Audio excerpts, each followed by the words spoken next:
All right, guys, just starting this off. I know you guys have some opinions on this, but the Lions drafted Aiden Hutchinson with their number 2 pick and kind of came up with a surprise. The Alabama wide receiver. They moved up in the draft to Loved it. take him at 12. I know, Matt, you were talking about him before we even got into the draft.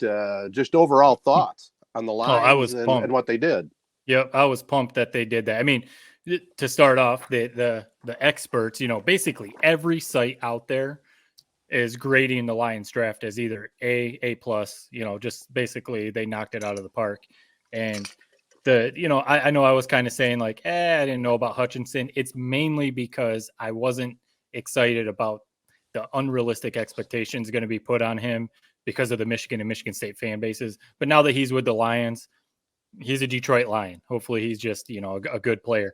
The Jamison Williams move, though, I almost wish we would have waited to do our reaction video until Right. after they traded up to get Jamison Williams, because my reaction would have been a lot different.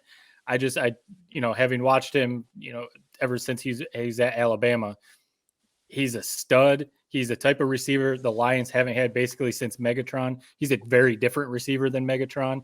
And he's coming off the ACL injury, but anymore, ACLs, like, it's almost like whatever, especially as young as he is. So hopefully that's all healthy. But the fact that Holmes and, Campbell and the Lions traded up to get him, it's just like something we haven't seen. I know we were texting about it. The Lions don't usually, or at least they haven't in a while, done something like that to get a player that they're excited about, that they want, and that they need. Usually they kind of hang back, or it would be for like a left tackle. They might move up a pick or two. But for them to move up 20 picks to get Jamison Williams, to me, that just made me like excited that like Brad Holmes and Dan Campbell actually care about turning this thing around. You got 2 players, and then even Pascal, the other defensive end out of Kentucky. So their first 3 picks, 3 players that are going to come in from day one and start and be immediate impact players. And, the big thing with Williams is as long as his knee is good, but I loved it. Those first 3 picks, I'm like, these are, like I said, immediate impact players that should come in right away and make the team better. I mean, so I loved it. Yeah. Let's just talk about real quick. I just got to bring up Hutchinson. He seems to be the real hot button issue with at least people in Michigan. One, let me just throw out the pros. He's Dan Campbell reincarnated. He really is. It's Hard Knocks is going to be great with those 2. Oh, Hard Knocks. One, we saw the family. I don't need to comment on that. We all are taking men, but we saw the family, and that whole family and Aiden Hutchinson, believe me, they're going viral on a Sunday night come August camp. They're going to have a whole little 10-minute feature on him. They're going to follow him, back to his apartment. He's going to show you his hometown right nearby. It's going to be a great portion of Hard Knocks. So I can't wait for that. That's going to be the star of the show. But no, I love this guy. I mean, high motor, great culture guy. He's going to work hard. I feel like he's pretty much a sure thing where he's going to be a starter in the NFL, as long as injuries don't derail his career. He's going to be a starter in the NFL for 10 plus years. He's a stud. I will say his interview afterward, where he seemed to have forgotten that the Lions play in a dome, was a little bit alarming and kind of hilarious. I mean, he's a Michigan guy. Obviously, he knows they play in a dome. Just had a brain fart for a minute. And to that point, Michigan State fans were basically shitting on this guy for that. And exactly what I was talking about. When he was drafted, State fans had a negative response to that, which we expected. But what I don't understand is if this was a Michigan State player that was drafted, and you guys know I hate Michigan State more than anyone, I would have viewed it entirely as a win-win situation. If this guy's a stud, we now have a stud Lions player. If he sucks, now I'm going to laugh at how much he sucks to the Michigan or the Michigan State fans. And they just don't seem to they just seem to be out on this guy from the very start. And I just don't understand that. It's not like he's like, some like Antonio Brown type character that is like a cancer in the locker room. Like literally just he's a shut up and does his job type of guy. So I just don't understand the negative feedback from State fans, like literally at all. You really don't? You've been around long enough. I mean, come on. That's the way they operate. Yeah, they hate that Michigan. He took Kenneth Walker's spot at the Heisman ceremony. They're just never going to get over that. Right. And I would like to say I'm with you, Jared. Like, let's just say the Lions needed a running back and they drafted Kenneth Walker, I would like to think that I'd be like, cool. Yeah, like you said, win-win. They're either getting a really good running back or we can laugh and say, yeah, see, this guy's a scrub. But that's exactly what I was talking about, because some people started tweeting about that when he talked about that Hutchinson said, like, he can play in all weather, Michigan weather. So right away, people started tweeting that Michigan education. Does he not realize the Lions playing a dome? And it's like, you all need to get past the whole Michigan State thing. He might have been, maybe he had a brain fart. He might have been talking about, playing in Green Bay, playing in Chicago, playing, some of their other games. I doubt that he doesn't know about Ford Field being a dome. Like it's just, that's the kind of stuff. Cause but maybe they're already doing it the first time, say the first preseason game, say he gets pancaked, once or twice. Michigan State fans are going to be all over it saying, look at this dude. Kenneth Walker ran for 5 touchdowns on him, and now he can't do it in the NFL. So that was the one thing. I'm with you though, Jared. I think he's going to be, at minimum, he's going to be a good player. Will he excel to a great player? We'll see. I'll be the first to admit, it would be sort of hilarious. You can see it now, like the Twitter compilation, like he's going against Laramie Tunzel or something, some stud left tackle, and the guy is just like eating him alive for like an entire game. Like I would be there probably laughing at that compilation of footage with the comments below it. But no, which could happen. He's a rookie, especially first year. Yeah. Right. Yeah. As for Williams, I mean, all you need to do is sell me on this guy. He's the fastest wide receiver in the draft. I mean, what else do you need? It's not 1980 anymore where an ACL injury derails your career. I've been sort of thinking about that. How did you even play sports back in the day, Ted, knowing you're like one bad step away from basically like kissing your career goodbye? Like that's terrifying when you think about it. Well, it is, and I'm feeling it nowadays with major arthritis at my extended age. But, when you think about it, you look at a guy like Billy Sims. Billy Sims came out of Oklahoma. And when he came to the Lions, it was Electric City. He was Barry Sanders before Barry Sanders, and he blew out his ACL, and he never was the same. Back then. What did they do? Did they have ACL surgery, or did they just? No, they did, but it was major surgery. They had a big gash scar on their knee, and it's a lot less invasive nowadays the way they do it. And then they would throw on a 20-pound knee brace that even if you didn't have ACL surgery would slow you down a second in your 40-yard dash anyway. Yeah. But no, I love this guy. It was a great move. It took some balls, really didn't lose any. I mean, a 3rd round pick, who cares?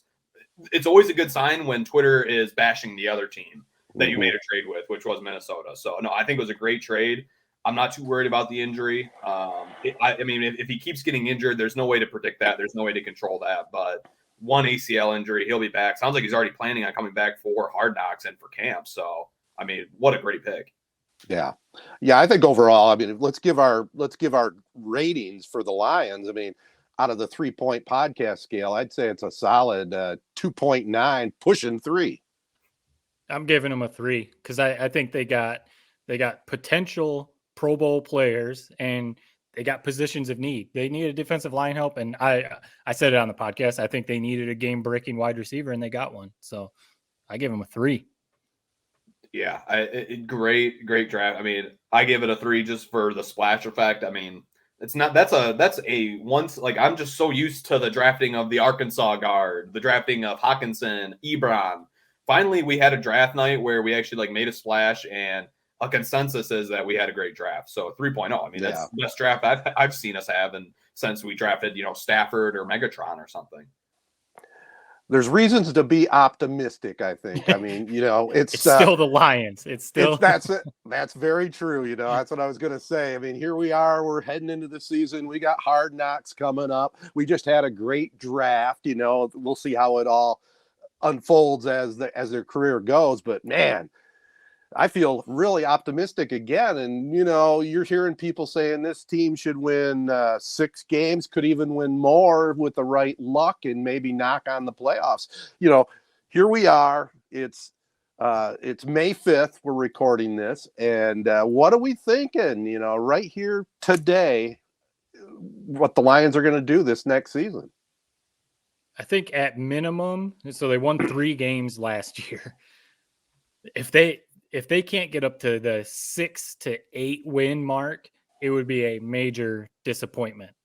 And I mean, like, major disappointment. Obviously, the injury thing you can't predict. Say Goff goes down and we're stuck with Tim Boyle for the rest of the year. Okay, you can't predict that.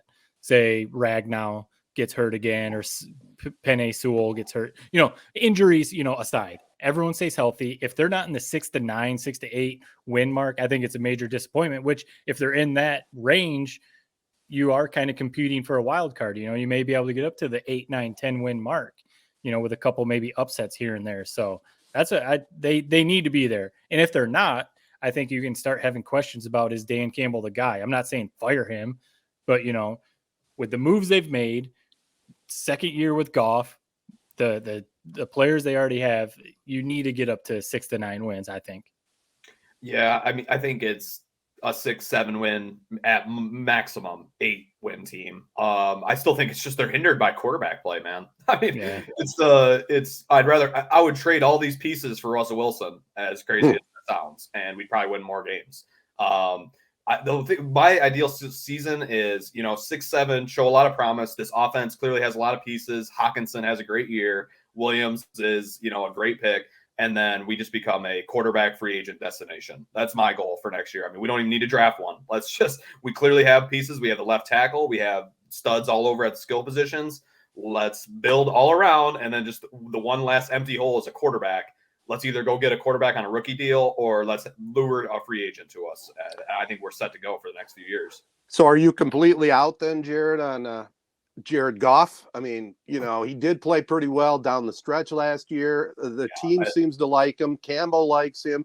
Some of the experts out there think Goff can be the leader of this team.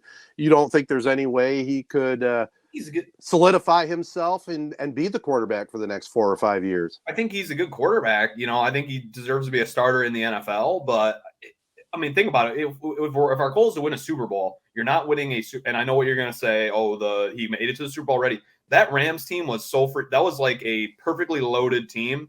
And they basically did exactly what I explained, which is they built all the pieces around the quarterback. Then a free agent came in, or they made a trade, and they exploded.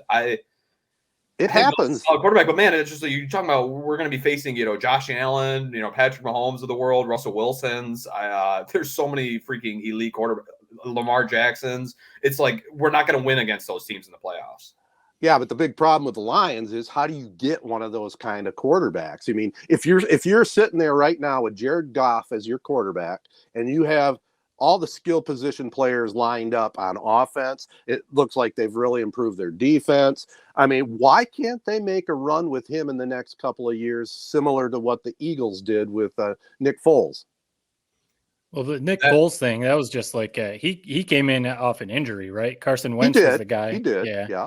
And we definitely don't have a Nick Foles as a backup, so that's a different story. You don't even. No, but compare Nick Foles as a starter to Jared Goff. That Eagles team had magic. I think that's fair. They were the number one team heading into playoffs before Nick Foles ever even took them over, so they had home field advantage. The city of Philly was on fire. Their freaking offensive line was probably maybe the best offensive line we've seen in like 10 years. I mean, that team was loaded. And Nick Foles has proven more than Jared Goff ever has. I mean, Nick Foles had a great year with the Eagles, when Michael Vick went down, and he was a proven vet. Jared Goff he's okay, but he's not going to be going off for 50 points in the Super Bowl. He just doesn't have that in him. He's not a proven vet, is what you're saying. Yeah, and I mean, Nick Foles had so many flashes before that Jared Goff hasn't really had those flashes. I'm not. Yeah, I'm. You can't point to Nick Foles also. That's such a 1 in a million situation, and that was an offensive guru as a head coach. Right. And it was just Trent Dilfer. Trent Dilfer won a Super Bowl. There's the other 1 in a million that people throw out. The best they're facts. Ever around in the 2000s. It's not even the same game anymore. But they're facts. They're facts. Right. I mean, the Lions have seemed to build all their positions, and Jared Goff is not as bad as I think you are pointing him out to be. That's all. You'll see. Well, let's see, and we've talked about it before. Okay, let's look at another proven quarterback like Baker Mayfield. Is it he's got too much baggage, or what? Would you rather have Baker Mayfield or Jared Goff? I don't want Baker either. Why? Why? He's Because it's maybe at best he's a small improvement over Goff with all the bullshit off the field. I don't need it. There's no reason to bring him in. Yeah, but what's your solution? How are you're saying get a free agent or draft somebody? I mean, we're just going to continue this cycle. No, we're not. We finally have the Lions have been horrendous. Now we actually have like something that might lure a quarterback. Now let's just go out and get one. Yeah, I think that's what they need. That's what they need to do is hopefully if Goff ends up not being the guy, I lean a little more with Jared, maybe not as extreme, but I don't think Goff is the guy. We'll see. He has no excuses throw some names out. Who are you talking about? Well, yeah, any of the free agents that might come up next year. I mean, this year we saw Russell Wilson leave, we saw Matt Ryan, we saw Carson Wentz. I mean, he can't stay healthy. But quarterbacks are just going all over the place, and I think that's what will happen. Yeah, right now the Lions are not a free agent destination for quarterbacks, just mostly because it's the Lions. But let's just say this year they show, and Hard Knocks may help. Hard Knocks may help. People might see Dan Campbell's a great dude to play for. Say they improve, Hutchinson's a stud. Say Jameson Williams is like, holy crap, he looks like the next Jamar Chase. Say the offensive line is protecting Goff, but Goff just kind of can't get there. Who knows? Maybe there is a free agent, a quarterback that wants to leave their current situation. I can't think of any names right now who might be free agents because there was a lot of movement. But, maybe, someone like a Dak Prescott or something like that, if he wants to leave the Cowboys or, someone like that, who knows? But personally, I would rather, if Jared Goff isn't the guy, if he has a good year, then cool, you roll with him, I'm kind of holding out that they can somehow swing a deal to get Bryce Young, when he comes out of Alabama. But then we're back to starting a rookie quarterback, and you have no idea about that. So I think that hopefully that's what the Lions can do is show Dan Campbell is a good coach, and they've got some potential on offense with the offensive line, with the skill players, with the running backs. But if dudes get hurt and we're back to 4, 5, 6 wins, no free agent quarterback is going to want to come to Detroit, So that's the big thing. I think Goff. I always call him serviceable. I think with the right players around him, I think you could get to a Super Bowl with him. I mean, he has been to a Super Bowl. He's good enough because you throw out guys even like Joe Flacco. Joe Flacco made a crazy run in the playoffs and won a Super Bowl. You got to have everything else. The defense needs to improve is a big thing. They need to really improve the defense too. And Dan Campbell is going to be a big key. Oh yeah, see what he can do. Yep. This season, like last year, we were like, "What? There's nothing to root for." This season has a lot of like things to keep your eye on. I mean, Dan Campbell, he's going to be the center of controversy, either good or bad. I really don't know what to expect. There's going to be a couple bonehead decisions along the ride, but you just hope that the culture and the players loving him and the players playing hard is enough to make up for those mistakes. We'll see. There is. You're right. There's a lot of storylines because last year, it was first year Dan Campbell. The roster wasn't that good, so it was just like, let's see what the hell this Dan Campbell thing is all about. Now, I honestly think there's no excuses. He's in his second year as a head coach. He has been a head coach before this, but the roster on offense is actually really good. I mean, a lot of people are talking about the Lions might have the best offensive line in the NFL. You've got legitimate skill players. Hutchinson's a Pro Bowler. St. Brown looked like a legitimate, slot number 2 receiver. Jameson Williams, you drafted him at number 12 to be a number 1. So he's got to be there. The running backs have been good as long as they can stay healthy. So on offense, there is zero excuses for them to be good. Defense is the big thing. Will Okudah come back and be healthy? Will the two defensive ends, right? Will the 2 defensive ends they drafted actually, pan out? Linebackers obviously is a question. So the defense, but anymore in the NFL, I just think you just need like a solid defense. You don't need to have that Baltimore Ravens defense with Trent Dilfer. You don't need to have the 85 Bears. Like if your defense is at least like good enough, but your offense can score 30 a game, you're good to go. And I will say this seems like the first like training camp that the Lions have had like positive buzz since like one of the Caldwell years. It's been a long time coming. So let's see. Hopefully they don't.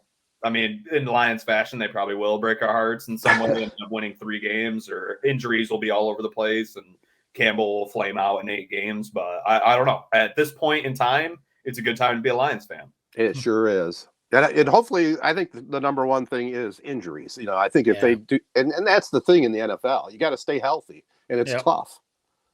But I think they definitely have enough talent to make a move, and there's reason for us to be optimistic, and we have to be optimistic because we're Lions fans. That's all we got. Yeah. Until they burst our bubble and the Kool-Aid turns a different color than blue. But it's going to be fun. I can't wait for Hard Knocks, and we'll be definitely getting more into Lions talk and NFL because that seems to be, when we get a little closer to fall, it's going to be college football and NFL, and the Lions are going to be a big topic for us here at 3 Point Podcast. Well, we're going to take another short break and finish up the show with a little bit of sports potpourri, as there's a few other interesting topics going on, and we'll pick Jared's brain on the Tigers as well. We'll be right back after this.